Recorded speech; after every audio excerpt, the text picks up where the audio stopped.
이번 주 YTN 시민데스크 잘한 뉴스 못한 뉴스에서는 SK케미칼 가습기 살균제 보고서 은폐 의혹과 정부와 한국개발연구원이 내놓은 경제지표 개선 보도, 정준영 상습 몰카로 피의자 나락 보도에 대해 진단해보고, 미세먼지가 심한 날 하루에 서너 번씩 울리는 미세먼지 재난 문자, 언제, 어디서, 왜 보내는지 팩트체킹 젊은 시선에서 알아봅니다. 내가 본 DMB, 오늘은 가장 먼저 봄의 기운을 만끽할 수 있는 여행지, 경상남도 양산을 다룬 구석구석 코리아에 대해 살펴보고, 뉴스를 가장 빠르게 전하고 시청자와 소통하는 YTN 앵커, 종합 저녁 뉴스 뉴스큐 이광현 앵커를 YTN 이야기에서 만나봤습니다.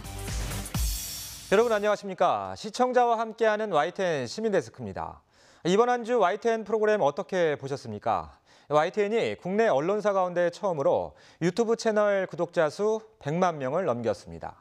유튜브 분석 사이트 빅푼9 통계에 따르면 지난 21일 기준 YTN 채널 누적 조회수가 19억 회를 넘어섰는데요. 구독자 수와 누적 조회수 모두 국내 언론사 가운데 가장 높은 수치입니다. 이제 TV를 넘어 디지털 미디어를 선도하는 한국의 대표 뉴스 채널로 시청자 여러분과 함께하겠습니다. 이번 주 시민데스크 먼저 잘한 뉴스 못한 뉴스로 시작합니다.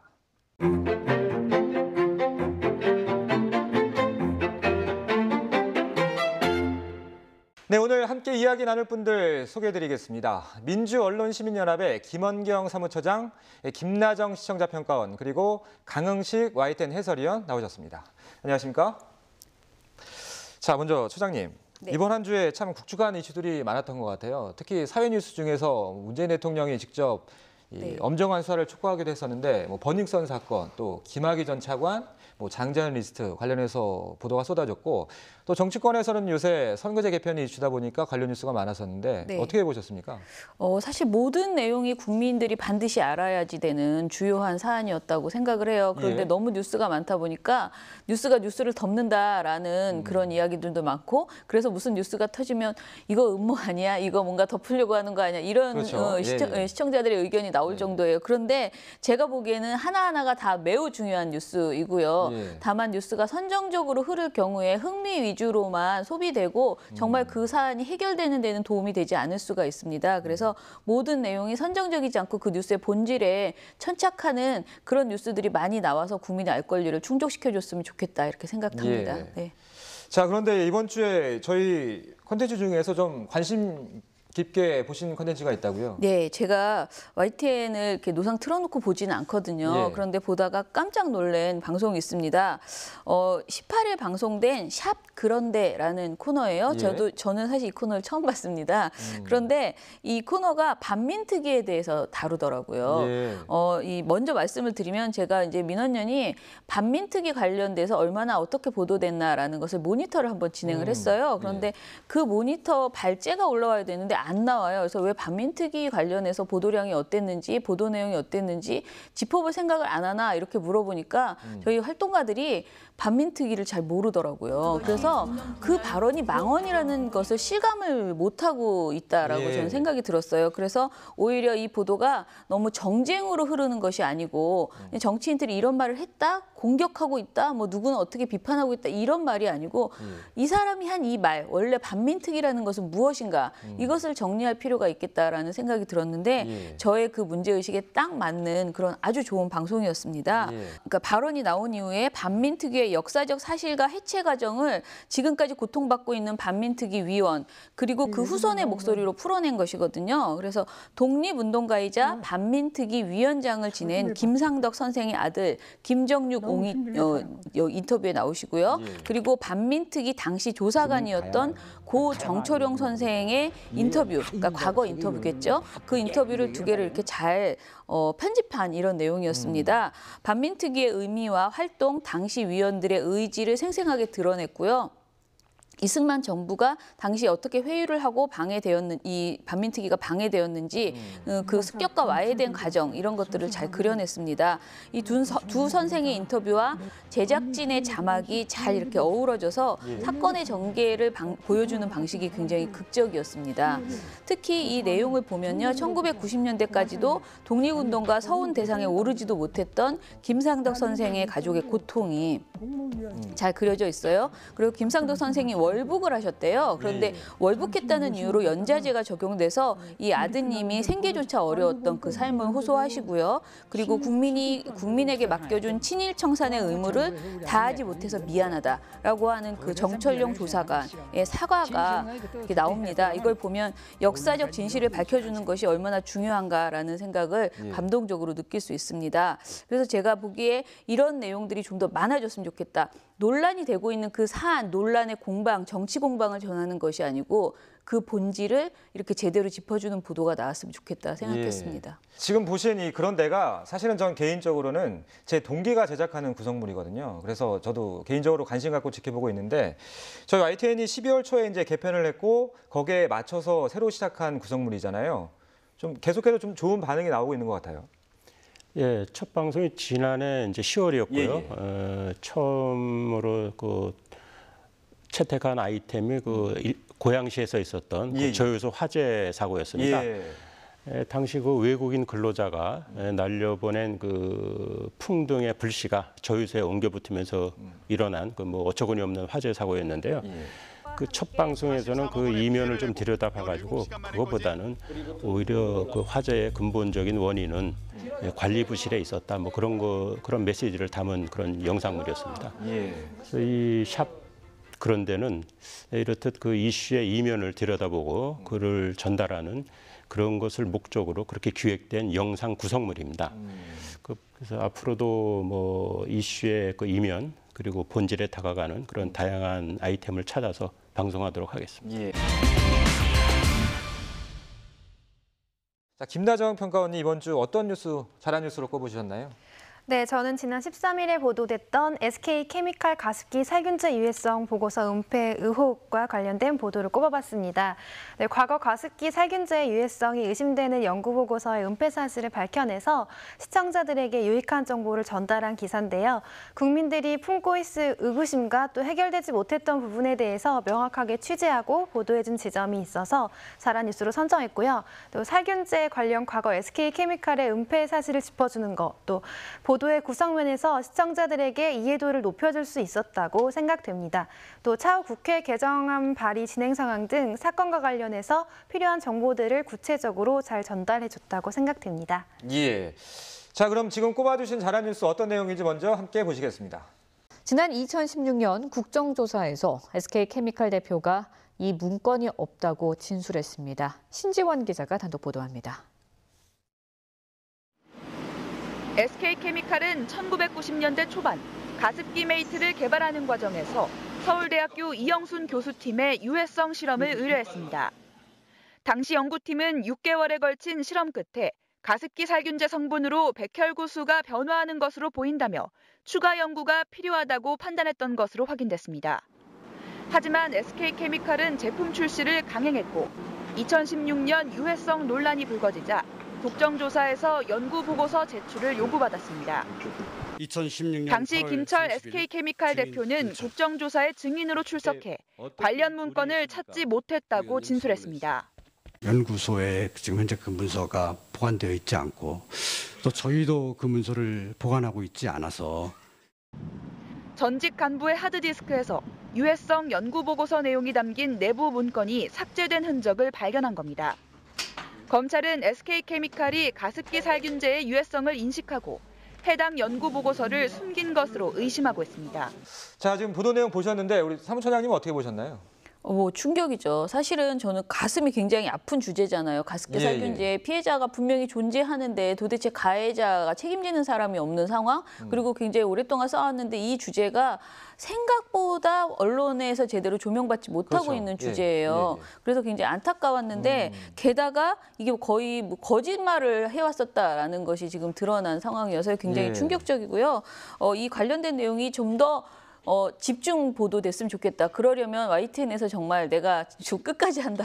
끝까지 판단은 아니지만 끝까지 이 주제를 내가 키워내겠다. 이런 생각을 가져주셨으면 좋겠고요. SK케미칼 측에 계속 책임을 묻는 이런 보도들을 우리가 뭔가 보도라는 것은 뭔가 이렇게 다 밝혀져 가지고 보도할 수 있다라고 생각하잖아요. 그게 아니고 그냥 의혹을 계속 물어보는 보도라도 저는 계속 나갔으면 좋겠습니다. 그래서 이 주제가 없어지지 않게 그래서 꼭 이분들에 대해 대해서 진상이 규명되는데 YTN이 일조를 했으면 좋겠다 이런 생각을 합니다. 예, 알겠습니다.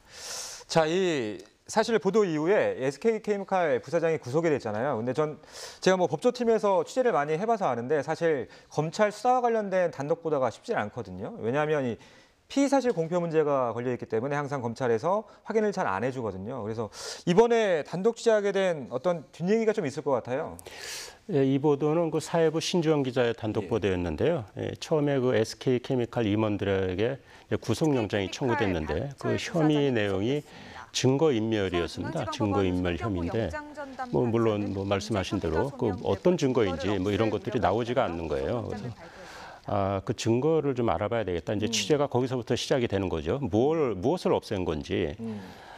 그래서 피해자들, 피의자 측 변호인, 그다음 검찰까지도 같이 전방위로 취재를 시작을 한 거고요. 특히 2016년 8월에 국정조사 그 기록을 이제 찬찬히 들여다본 겁니다. 거기에 보면은 이제 초기에 연구 보고서가 있었다 이런 것이 있거든요. 그 연구 보고서가 그러면 그 내용은 무엇이며 어디에 있느냐 이제 그것을 집중 취재를 하면서 이 기사가 이제 완성이 된 것입니다. 예. 사실 회사마다 다 집중해서 우리가 이 의제를 한다라고 하는 것들이 저는 좀 있었으면 좋겠다라고 생각을 하거든요. 근데 보통 이제 단독이나 뭔가 특종을 터트리면 그 이후부터는 그 주제를 좀 끌어가잖아요. 그래서 제가 아까 YTN이 좀 이 주제에 좀 천착해 주셨으면 좋겠다라고 말씀을 드렸는데요. 선택과 집중이 분명히 필요하다고 생각하고요. 그래서 모든 사안을 YTN이 다 해결할 수는 없지만 최소한 이 주제, 사회부에서 몇 개의 주제는 팀을 포기하지 않고 좀 끌어가는 이런 좀 집중력을 보여줬으면 좋겠다 싶습니다.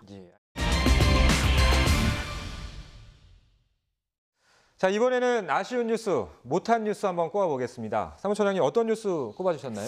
지난 16일에 보도된 건데요. 정부 경제지표 개선 대 KDI 투자 둔화 보도를 꼽아봤어요. 정부는 생산과 투자, 소비 등 주요 경제지표들이 개선되는 모습을 보이고 있다라고 평가하고 있거든요. 그런데 한국개발연구원, 그러니까 KDI에서는 투자와 수출 부진을 중심으로 경기가 둔화되고 있다고 발표를 했습니다. 그러니까 각각 다른 주장이 나온 거죠.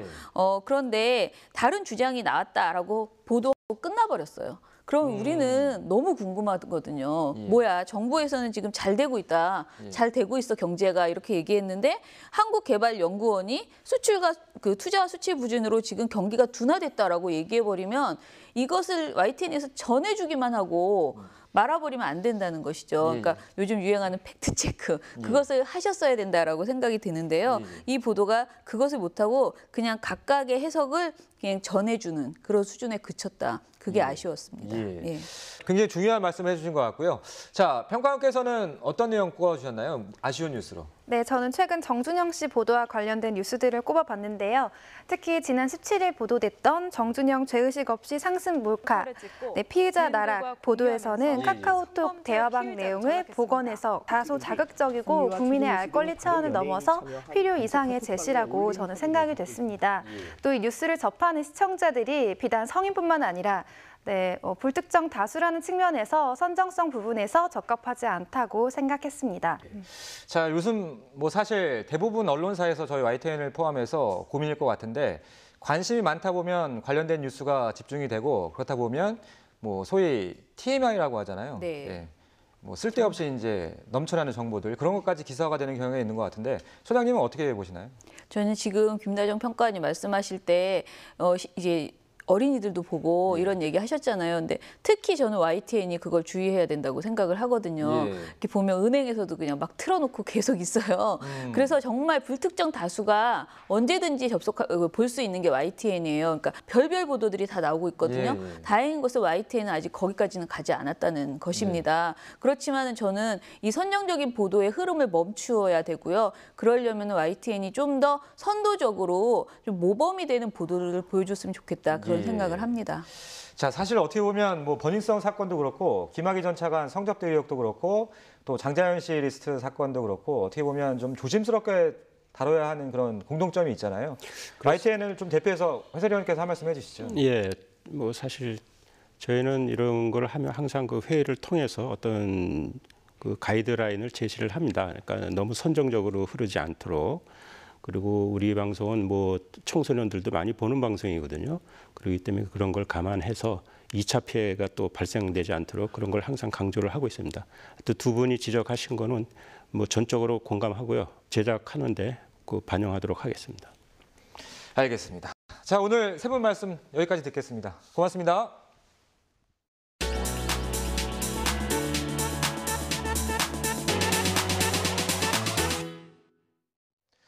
미세먼지가 심한 날 하루에도 서너 번씩 울리는 재난 문자에 불편하셨던 분들 있으셨을 겁니다.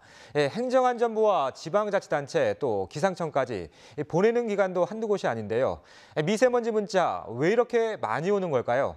오늘 팩트체킹 젊은 시선에서 짚어봤습니다.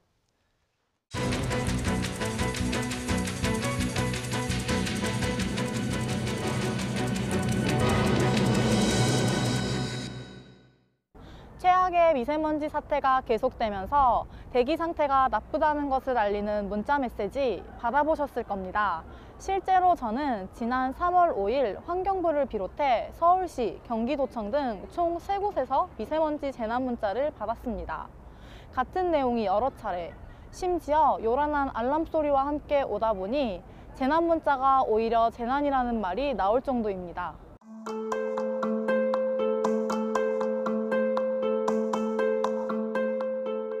미리 조심할 수 있어 도움이 된다는 여론이 있는 반면 지나치게 많이 와서 어떤 정보가 자신에게 실제 도움이 되는지 헷갈린다는 의견도 있습니다.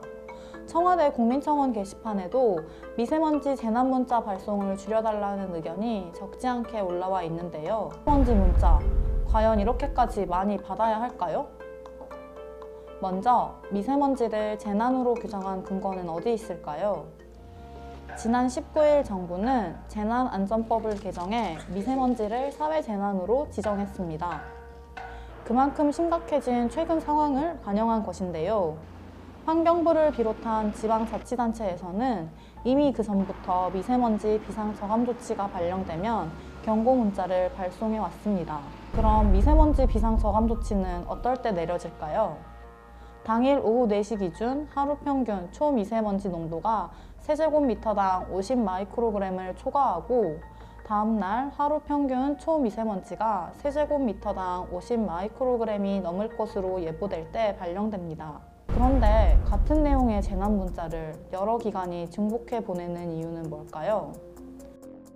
2017년 8월 긴급 재난 발생 시 지방자치단체들의 빠른 대처가 필요하다는 의견이 나오자 행정안전부는 긴급 재난문자 발송 권한 일부를 지자체에 이양했습니다. 그러다 보니 재난문자를 발송할 수 있는 기관이 행정안전부에서 지방자치단체, 기상청 등으로 확대돼 여기저기서 문자를 보내게 된 겁니다. 신속한 대응은 좋지만 잦은 문자 발송이 오히려 안전의식을 둔감하게 만들어서 정작 긴급한 상황에는 외면받을 수 있다는 우려도 나옵니다. 이런 상황을 바꿀 방법은 없는지 행정안전부 담당자에게 직접 문의해봤습니다. 행정안전부에 전화를 걸어 확인해보니 미세먼지 문자가 너무 많이 온다는 민원이 많아 환경부와 논의는 한 적이 있었다는 말을 전해 들었습니다.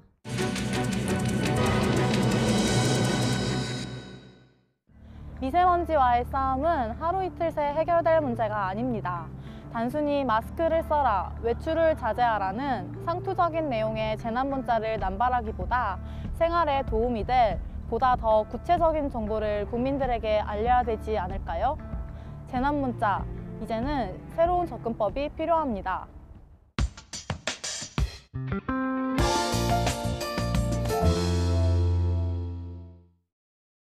이번 순서는 YTN DMB에서 방송된 프로그램을 평가하는 내가 본 DMB 시간입니다. 오늘 평가할 프로그램은 국내 여행지의 숨은 매력을 소개하는 구석구석 코리아인데요. 최현주 평가원의 의견을 들어보겠습니다. 시청자 여러분 안녕하세요. YTN DMB 시청자 평가원 최현주입니다. 만물의 생명을 불어넣는 봄의 기운이 전국을 물들이고 있습니다. 불청객 미세먼지가 걱정이긴 하지만 이 계절에만 즐길 수 있는 꽃들이 개화하고 있어 꽃놀이에 나서는 분들이 많습니다. 이에 맞춰 봄에 가기 좋은 여행지를 소개한 구석구석 코리아를 만나봤습니다.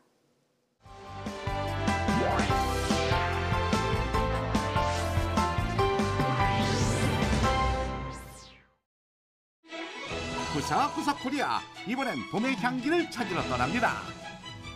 봄바람이 날리며 흔들리는 매화잎이 울려 퍼지는 거리를 오늘의 여행지는 봄 향기가 나는 곳으로 출발합니다. 구석구석 코리아는 매주 우리나라의 보석 같은 여행지들의 숨은 매력을 시청자들에게 소개하고 있습니다. 지난 시간에는 봄이 시작되는 요즘 가장 먼저 봄의 기운을 만끽할 수 있는 경상남도 양산을 소개했습니다. 먼저 첫 여행지로 양산 원동 매화축제 현장을 찾았습니다. 봄의 전령사라 불리는 매화의 모습을 영상을 통해 아름답게 담아내어 봄이 성큼 다가왔음을 안방에서도 느낄 수 있었습니다. 무엇보다 좋았던 것은 그동안 진행자가 여행지를 홀로 체험하는 모습들이 주로 담겼는데 이번 매화 축제를 소개할 때는 축제를 찾은 관광객들이 다양한 모습과 인터뷰가 담겨 있어 여행의 즐거움을 더욱 생생하게 느낄 수 있었다는 점입니다. 구불구불 이어진 길이 있습니다. 그런데 그 길을 거침없이 달리는 이 사람들, 이게 대체 뭘 하고 있는 걸까요?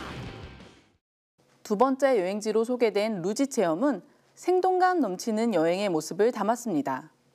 루지라는 시청자들에게는 조금은 낯설 수 있는 레포츠에 대해서 해외 사례와 안전요원의 설명이 더해져 알기 쉽게 구성한 부분은 시청자들에 대한 배려가 돋보였습니다.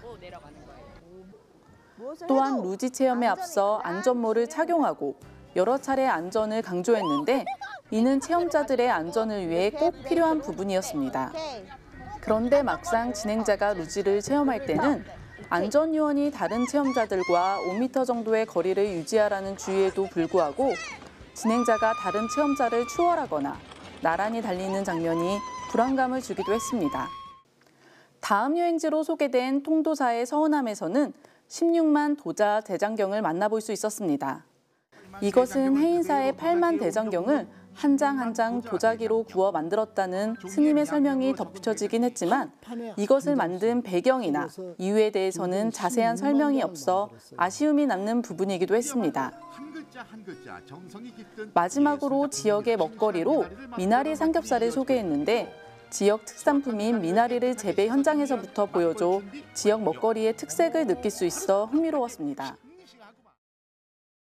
구석구석 코리아 양산편은 요즘 계절에 딱 맞는 봄꽃 여행지부터 레포츠, 고즈넉한 암사와 제철 음식까지 여행지의 다양한 즐거움을 느낄 수 있도록 구성되어 있어 그 어느 때보다 풍성한 내용을 담고 있었습니다.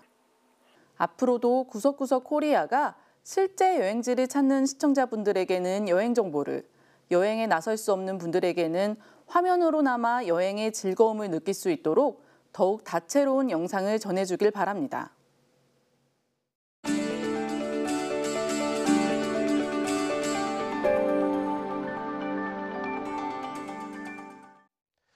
뉴스 전문 채널 YTN은 각종 사건, 사고들을 신속 정확하게 전달하고자 끊임없이 노력하고 있습니다. 그중에서 방송과 시청자와의 소통 창구이자 24시간 생방송 뉴스를 진행하는 사람들이 있는데요. 바로 YTN의 얼굴, 앵커입니다. 저도 아침 종합 뉴스 굿모닝 YTN을 진행하고 있지만 오늘의 주인공은 제가 아니고요. 뉴스큐를 맡고 있는 이광현 앵커입니다. 지금 YTN 이야기에서 만나보시죠.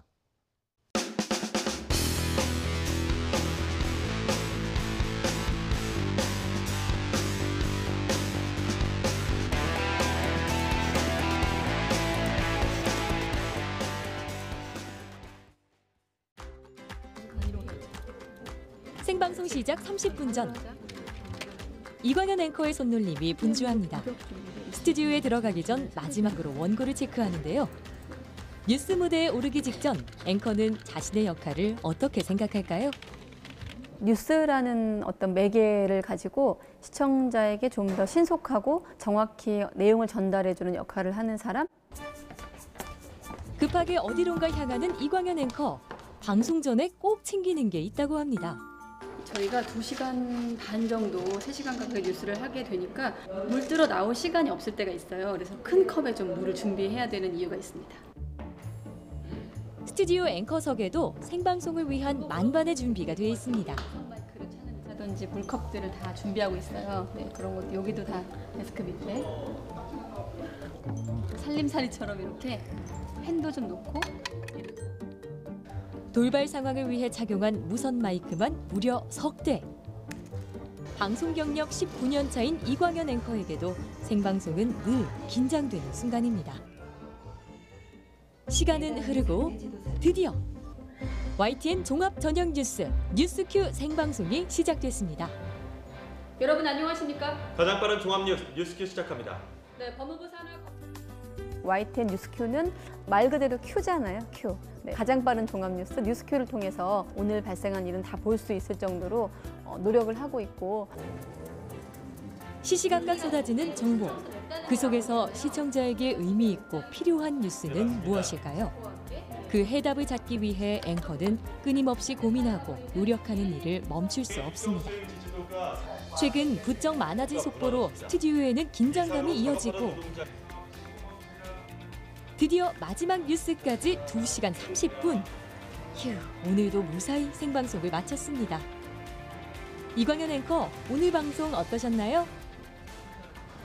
일단 오늘도 좀 기사가 많은 날이었고 속보가 좀 많아서 좀 일일이 확인할 것들이 많았는데 뉴스 중간에 잘 확인돼서 큰 오늘 무리는 없었던 것 같고요. 하지만 끝날 때까지 끝난 게 아니다. 한숨 돌릴 틈도 없이 다음날 방송 준비를 위해 모인 팀원들. 사실 그 너머에 진실을 찾기 위한 도전을 이끌어가는 사람들입니다. 24시간 한국의 뉴스 채널은 YTN입니다. 무게감과 책임감을 가지고 뉴스를 통해서 여러분과 소통하기 위한 노력들을 기울이고 있으니까요. 진실을 담기 위한 노력, 또 진심을 담는 노력들을 시청자 여러분께서 애정을 갖고 지켜봐 주시면 고맙겠습니다. YTN 뉴스의 얼굴 앵커, 24시간 시청자 곁에 있습니다.